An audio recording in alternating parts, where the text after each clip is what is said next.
Greetings everybody. Let's go through the idea of biophilia.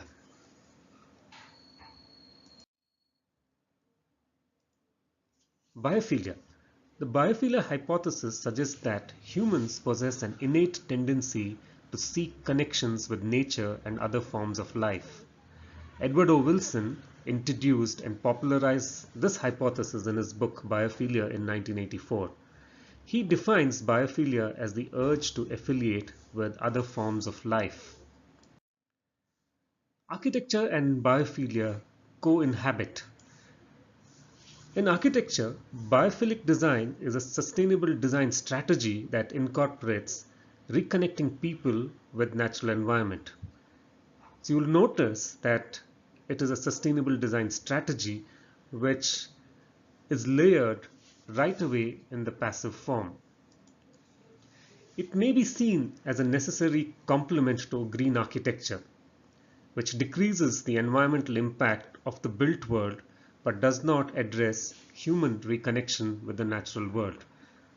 So the takeaway here is that when you start looking at the green architecture component of it, and very subtly the way the biophilic aspects embed into it is something we will review as we go forward. There's been a lot of research done on biophilia. The Human Spaces Report, which is a fundamental to measuring biophilic design, took up this initiative to measure biophilic design in the workplaces. Through their various understanding and studies, they realized that close to 47% of the office spaces do not have natural light. 58% have no plants. And when this process of review was done amongst a group of individuals or office goers, the top 5 elements that most wanted in their office space were natural light. Close to 44% of the respondents said natural light is key. Close to 20% said indoor plants would be key. 19% said quiet working space would be fundamental to this. 17% said a natural visual, it could be sea, it could be forest, it could be rivers, would be critical. And close to 15% advocated bright colors. Now when we translate this into design attributes, because as key designers, as people who drive this from a designer's point of view, it's important that we start pegging this into creative attributes. There are 14 patterns of biophilic designs. Largely, they improve the health and well-being in the built environment. The 14 patterns of biophilic design are broken into 3 big buckets. It's about nature in the space, natural analogs, nature of the space. Now let's take the first bucket, that is nature in the space.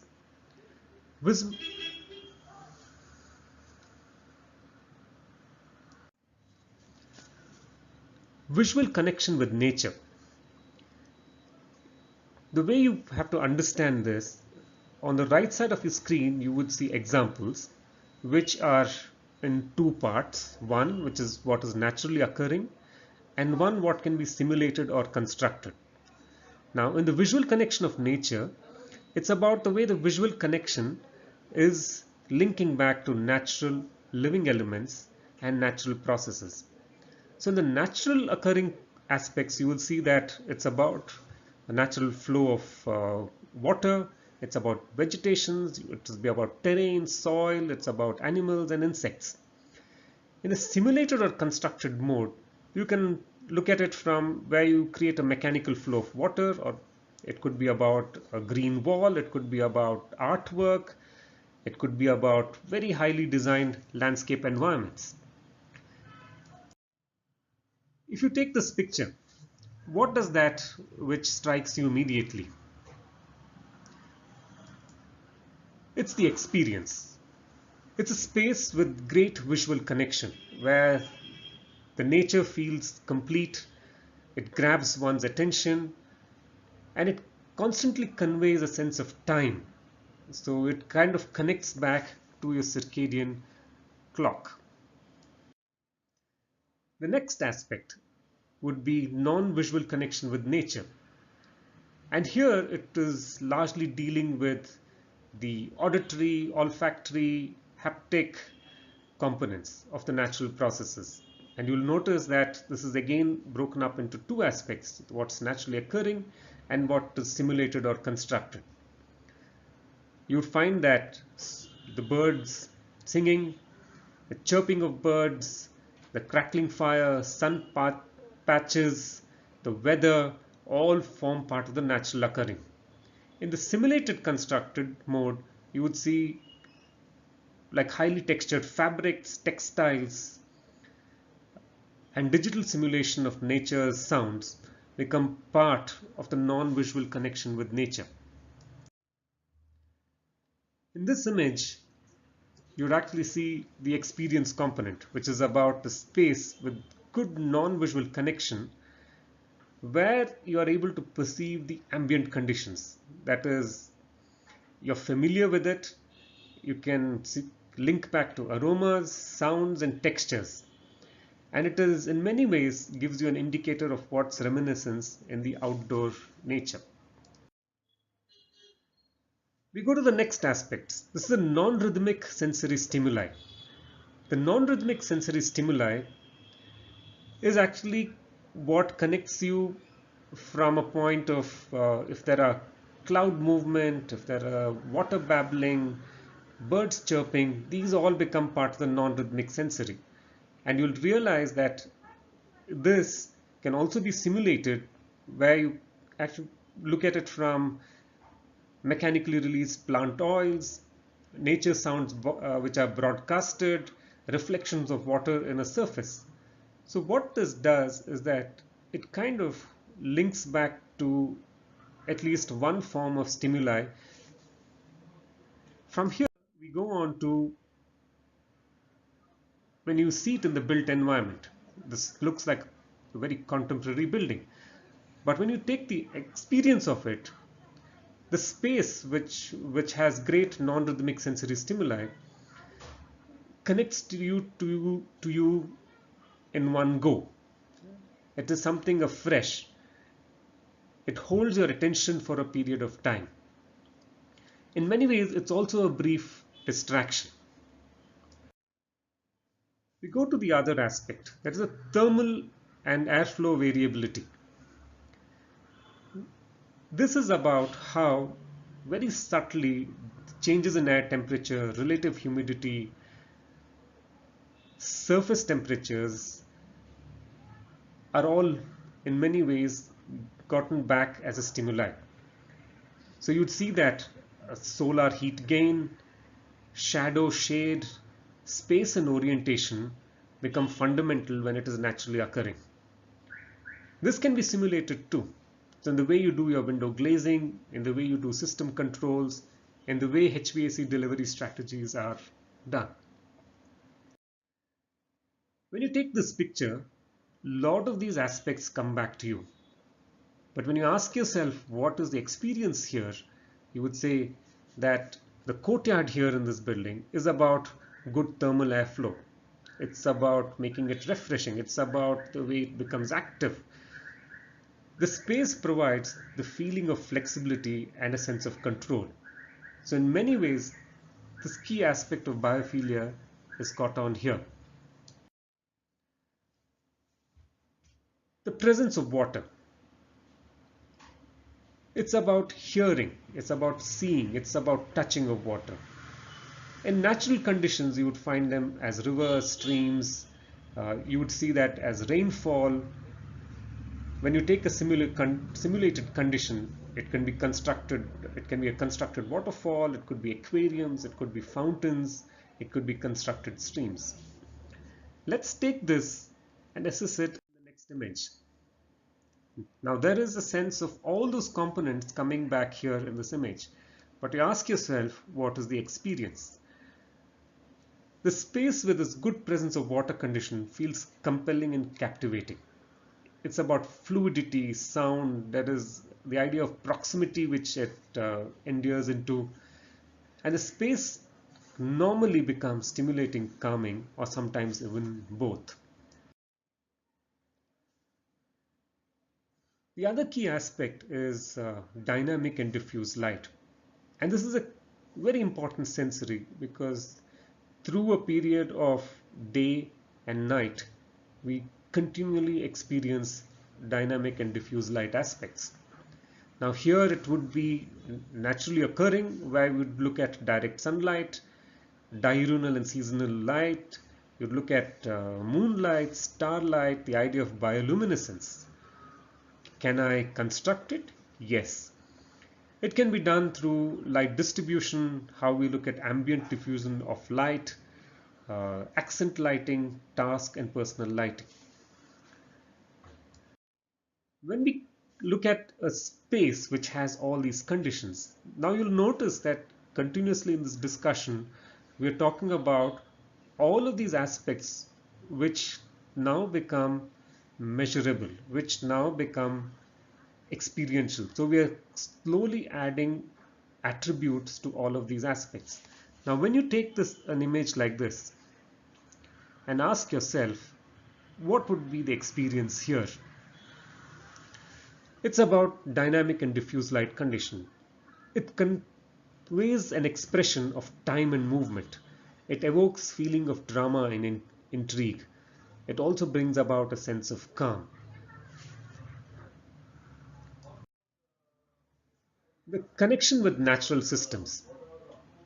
Connection with natural systems is in the way where you actually create awareness as an attribute, where you create these seasonal and temporal changes of characteristics. These become very, very critical. Now, naturally occurring, it could be climate and weather patterns, it's about rain, snow, it's about hydrology, it's about geology, it's about animal behavior, it's about growth and aging. Can it be simulated? It can be. When we actually look at creating wildlife habitats, whether you look at an apiary, whether you look at bird houses, whether you look at simulating daylight conditions which reinforce diurnal cycles. Now, when we seek an experience, if you take an image now, and when you seek an experience out of this, you'll notice that the space has great connections with natural systems. It talks about uh, your awareness, it's the seasonality, it's about the cycles of life. And as an experience, it becomes often relaxing, it's nostalgic, it's enlightening. We trend to the next aspect, which is about biomorphic forms and patterns. And you'll notice that now we've moved to the natural analogs as the second bucket. Here we talk about biomorphic forms and patterns. It's about textures, it's about numerical arrangement, it's about uh, repeating patterns. So these come in various forms. You can see it in decors where you look at the fabrics which have patterns which are repeating. You can look at it as furniture details. You look at when you do exposed woodwork or masonry. It also comes from where we look at form and function. Let's say today we expose a structural system in a building form. That becomes part of the biomorphic form and in the way patterns are extended. In this next image, you will very clearly see the repetition of a form. You will see the repetition of a structural element. And this as an experience is about when the form becomes comfortable, when you're able to measure it, you actually tend to give it a scale, it becomes contemplative and absorptive. We look at material and connections with nature. This is interwoven. I don't think so we can disconnect one from the other. But this often gives you a sense of place. Now, when you take it from a decor point of view, you find how you look at interior surfaces, where veneers sit, how countertops work, how you look at accent details when you use stone, textures, bamboo, dried grass. When you look at natural color palettes, this is in the way it kind of links back to in many ways what you're trying to connect back with nature as these aspects. You also deal this with form and function. When you take wall construction, when you take a facade material, when you take a structural system, all these become a way in which you kind of consciously create a connection of material with nature. You take an image like this and start applying material and the experiential quality. You'll realize that a space with good material connection with nature feels rich, warm, and authentic. And sometimes it's kind of stimulating to the touch. We move on to the other aspect, which is about complexity and order. And as architects and designers, we constantly deal with this aspect. Complexity and order is very rich in its sensory information. It's about spatial hierarchy that is encountered in nature. When you take the aspects of how you deal it with form, it's how you deal with an exoskeleton, how you expose mechanical systems, how you start looking at facades, how you alter building skylines.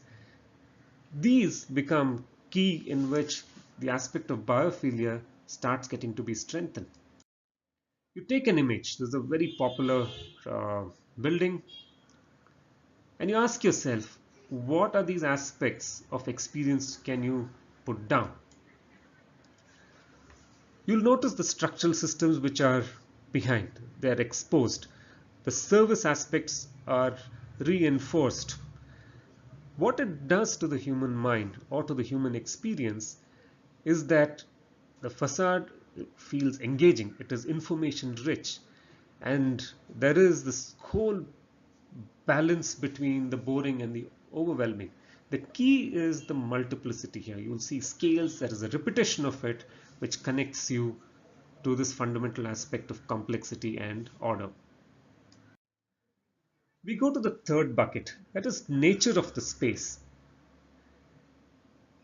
And this is largely to do with some of these aspects of prospect. Now, it is about how you view over a distance. It's about surveillance. It's about how you start planning things. Normally, when you take spatial attributes, you say, okay, focal lengths are around 6 meters.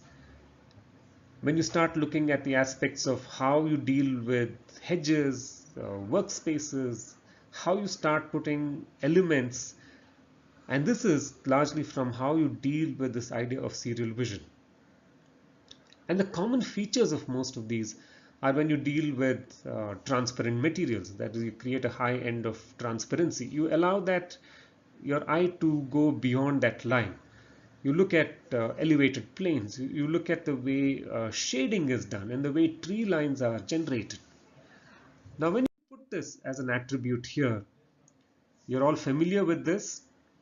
And if you want to size up the experience here, there could be so many emotions flowing into this. Here, if you notice, this is a space with a good prospect condition. It feels open.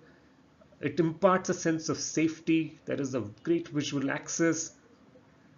It suddenly makes you comfortable in this environment.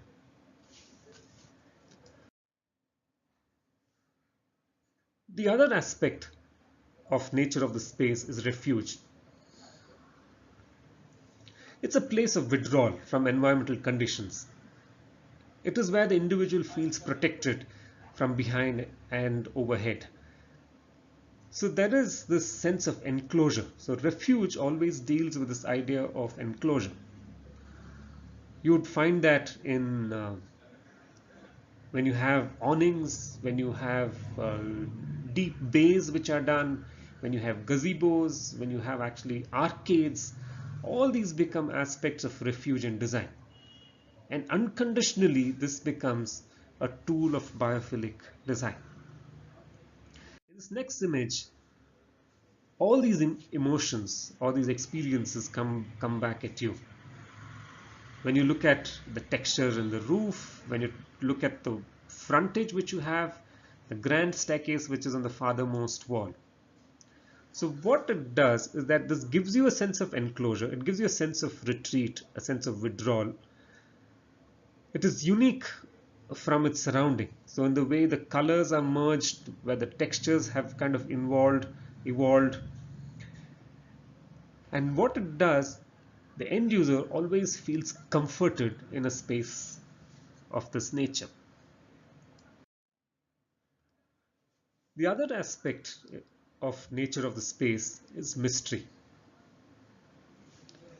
Mystery means a lot of things to a lot of people. What you're trying to do is to unravel the sensory aspect here continuously. So there is this idea of partial obscured views. You're trying to do a peekaboo. You're kind of hiding an element and exposing it suddenly. So these come from various aspects. When you look at light and shade, sound and vibration, you look at movement, you look at installation art, you look at translucent materials, and all these link back to spatial attributes. You talk about depth of field. So at the architecture level, at the design level, you're always looking at how am I going to work in the depth of field. If there is a stationary point, how do I want my end users to visualize this? It is also about how you look at uh, playing this aspect of peekaboo. You expose some components, you hide some components, but when you transcend the path, it leads you onto another visual delight. So this aspect becomes quite exciting from the way you actually connect mystery and biophilia. If you take this image and you ask yourself, what are the experiences you would have?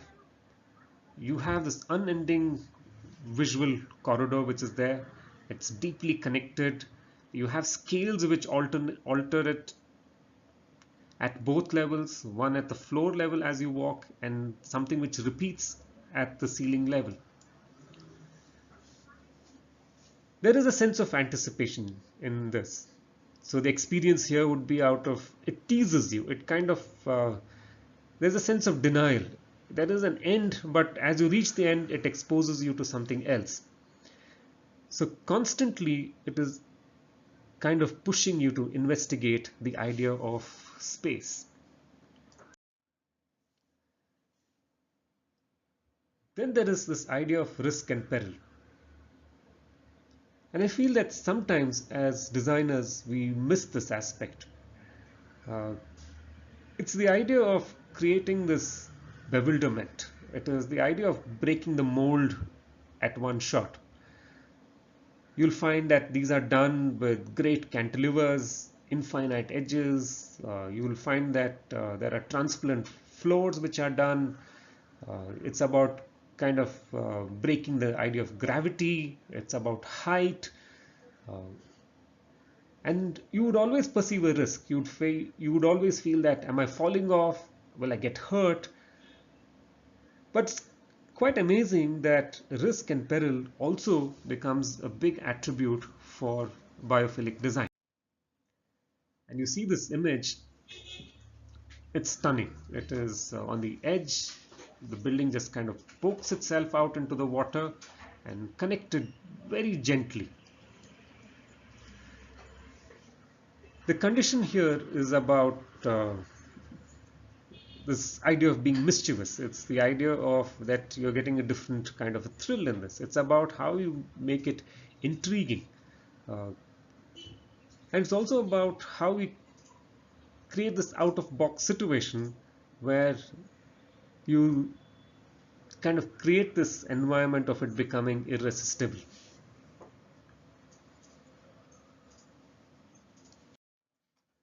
Now, the impact.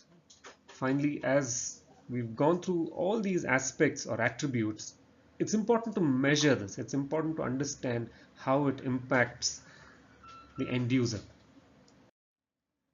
You would notice that in the graphics what you see below, that by following these methods or these attributes of biophilic design, there are research done or there are feedbacks which have been received or analysis which have been done which report a 15% higher level of well-being. 6% are more productive. There's 15% become more creative. It links back to three distinct aspects of why we want to do this in biophilic design. It's about actually the idea of happiness, it's the idea of whether you're creative in that space and your productive aspect. This analysis and research was done across a lot of these countries, and you'll see with what's listed. Take a case of might be Spain. The key factor here was that the happiness index increased when they saw green space. The creativity was enhanced when they were in natural environments which had natural materials. And the productivity became much efficient when the color blue was used in the workplace. So this finally is not about aspects which are not tangible. These all become tangible elements in the biophilic environment. There are noticeable benefits of biophilic design. In fact, as you can see it on your screen, the hotel guests tend to reserve rooms with great garden views. So you could charge more. It could be from the idea of a great visual of a property, and people ended up paying a lot more premium for a property like this. Abstinence from work reduced. That means you increase the productivity of your staff in your offices. It's also, if you look at it from purely a healthcare point of view, the nature views enhanced recovery components for a patient. With better lighting conditions in school, you would find that kids started performing much better. These are largely the way you can look at seeking benefits, noticeable benefits of the biophilic design. The various aspects of it, when you start looking at this big intertwine, it also goes back to the idea of what is spoken about of healthy building design. It's about how you look at natural sunlight coming. It's about how good ventilation works. How you start looking at one aspect of how your individual's health is improved by working with these principles of biophilic design. E.O. Wilson said, "Nature holds the key to our aesthetic, intellectual, cognitive, and even spiritual satisfaction." And I firmly believe that what we've heard now could become great tools of design, and which can be measured, which can be forcibly enforced in various aspects of design, not necessarily architecture, but it could be any field of design. And I would reinforce this aspect that biophilia is the fundamental for sustainable building design. And you will notice that the track which we followed here is completely about how the aspect of very passive design components become fundamental to linking biophilia design and the sustainable and a fundamental aspect of sustainable building design. Thank you.